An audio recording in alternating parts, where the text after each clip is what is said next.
About 20,000 pounds of sea urchins are delivered to this Santa Barbara factory each week.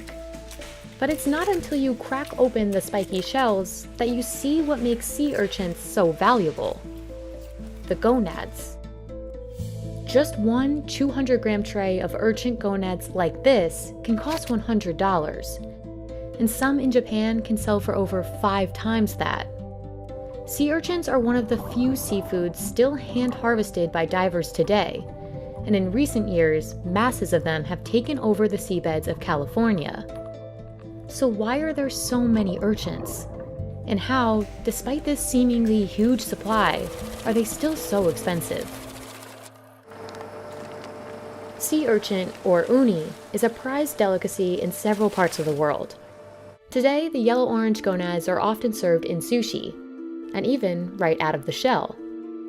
Hundreds of urchin species exist, but only a select few are coveted food, including the red sea urchin here in Santa Barbara. Known as California gold, these gonads are prized because they're large, buttery, and sweet from the kelp they eat.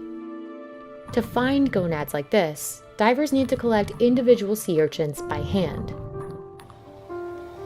Michael Robertson has been diving for urchins for 15 years. He starts his days early, sailing out before the sun rises. It takes him and his crew about 2.5 hours to reach a good diving spot. See that little island up there? That's called B Rock. That's where we're going. So all this green right here on top of this red, that's reef, is vegetation. That's a good thing. That lets us know it's not sand and it's just not bare rock.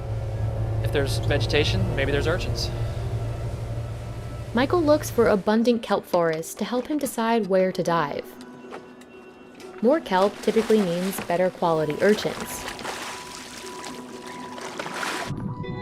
2010, on a good day, a diver could harvest maybe up to 2,000 pounds a day of good quality sea urchins. Now the divers are typically coming in with about 300 to 500 pounds a day, so a quarter of the amount. But surprisingly, parts of California's seabeds are full of urchins. If they wanted to, they could still bring in 2,000 pounds a day. There's a lot of sea urchins out there, but there's a lack of kelp. So even if you bring in 2,000 pounds, if they're not marketable, then we don't harvest them. If you want to compare how it was to how it is, this was solid kelp from here all the way in, all the way down. And now you have just little pockets here and there. That lack of kelp impacts the value of red sea urchins. It also strains the ocean's ecosystem and the species that rely on kelp forests for habitat. Along with warming waters and pollution in recent decades, a certain sea urchin is to blame. Sea urchins can survive for years without eating, even without gonads. And after the decline of sea stars, one of its predators, in 2013, the purple sea urchin population exploded, consuming more than 95% of California's kelp forests as it grew. Purple urchins are smaller and produce fewer gonads, so there's little commercial demand for them. And as purple urchins multiply and eat more kelp, red urchins with good gonads become harder for divers to find. Finding the right spot to dive is just the first challenge. Getting your hands on these spiky creatures is the main one. Some people wonder if sea urchin diving is a dangerous occupation. It can be as dangerous as you allow it.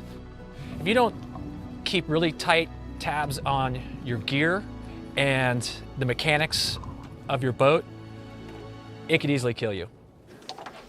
To make the job easier, Michael and his partner Fred need specific tools. So this is the one essential piece of equipment everybody has to have. It's called a rake. It's custom made. Everybody has their own take on how they like to have it done. I've got all these fancy colors on mine because if I ever drop it, I'll be able to see it on the bottom. And my daughter loves putting the tape on.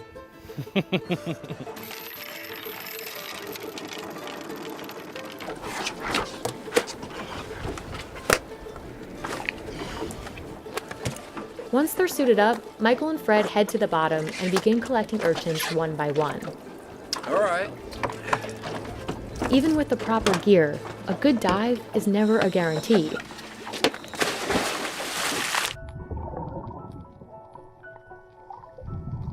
Typically, there are only about 5 gonads inside each urchin. And without enough kelp for the urchins to feed on, the gonads start to shrivel up.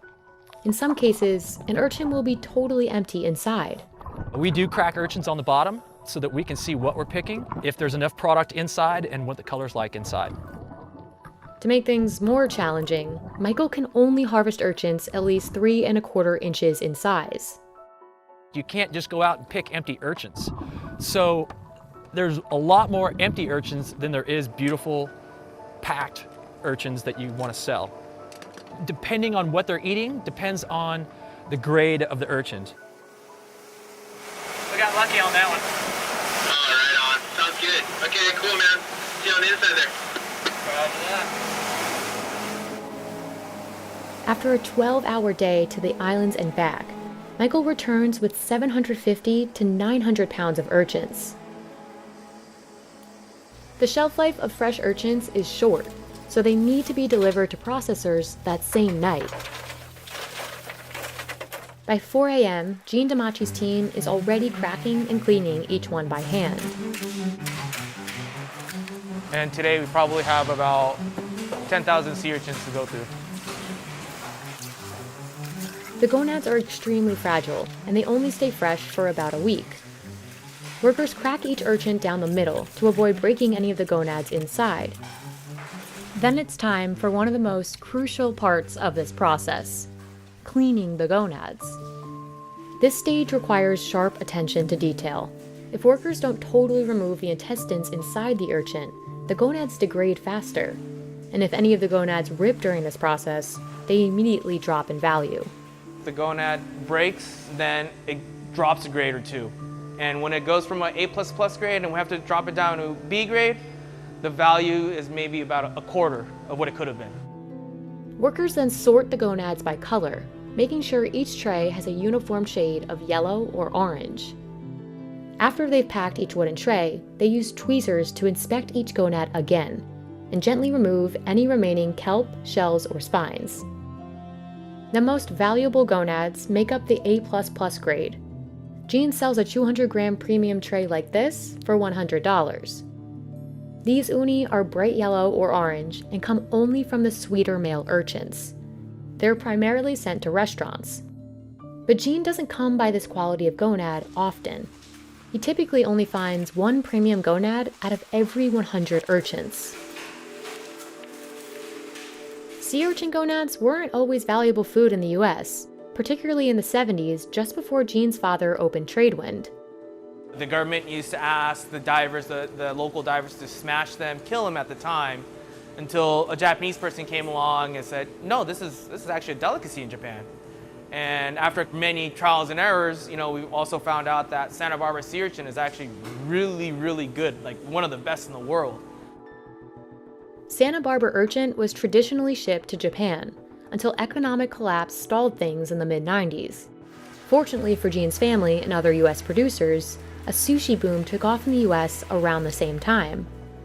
Those of us that was able to make the transition from the Japanese market into the US domestic market survived at the time. Today, Gene ships his product across the US.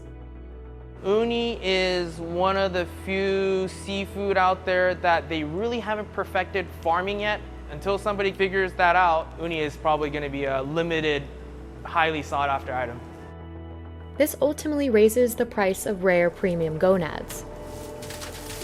This year, we're actually seeing a good quality, high quality uni that we haven't seen in about a decade. We're seeing a lot more colder waters.